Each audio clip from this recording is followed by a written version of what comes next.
Praktika sooritamine.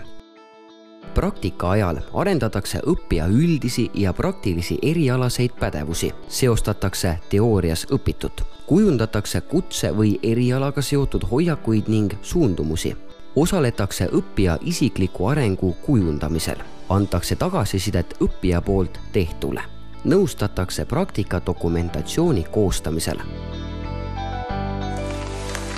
Õppija vajab praktikaperioodi alguses praktikabaasi kohta järgmist informatsiooni: organisatsiooni üldised juhised, organisatsiooni struktuur, protseduuride reeglistik ja juhendid, töövahendite asukoht ja kasutamine, tööohutuse reeglid.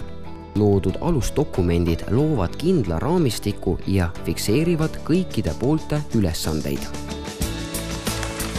Praktika juhendaja on praktikabaasi poolt määratud töötaja, kes on eriala spetsialist ning kes on õppija praktika toimumise ajal toetajaks ja nõuandjaks praktika eesmärkide täitmisel. Õppijad leiavad, et individuaalse ja motiveeritud juhendaja olemasolu on praktika eesmärkide saavutamise aspektist väga tähtis.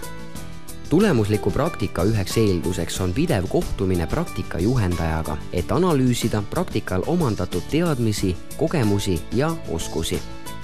Juhendaja oskab määrata õppija õpivajadust, planeerida õpetusprotsessi ja hinnata seda. Juhendaja puudumisel ei pruugi õppija saavutada praktika eesmärke. Seega, praktika ajal arendatakse õppija praktilisi erialaseid ja üldisi pädevusi, tutvustatakse organisatsiooni ja meeskonda, antakse tööülesandeid lähtuvalt praktika eesmärkidest ja toetatakse nende täitmisel.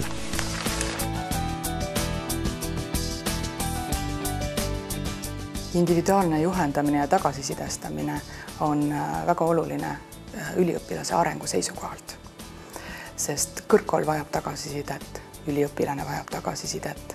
Õppekava ei saa muidu arendada, üliõpilane ei saa ennast muidu arendada.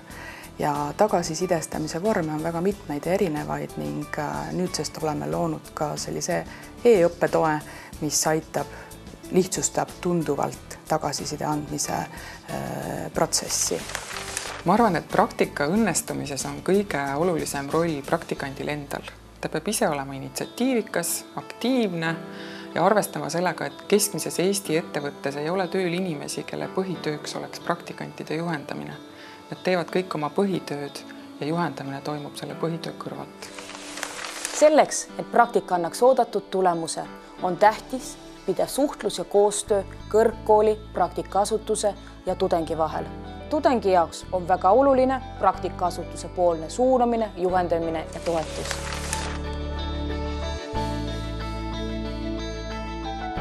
Praktika dokumentatsiooni täitmine praktika ajal on väga oluline sellepärast, et üliõpilane õpib oma tööd dokumenteerima. See on edaspidises töös väga vajalik.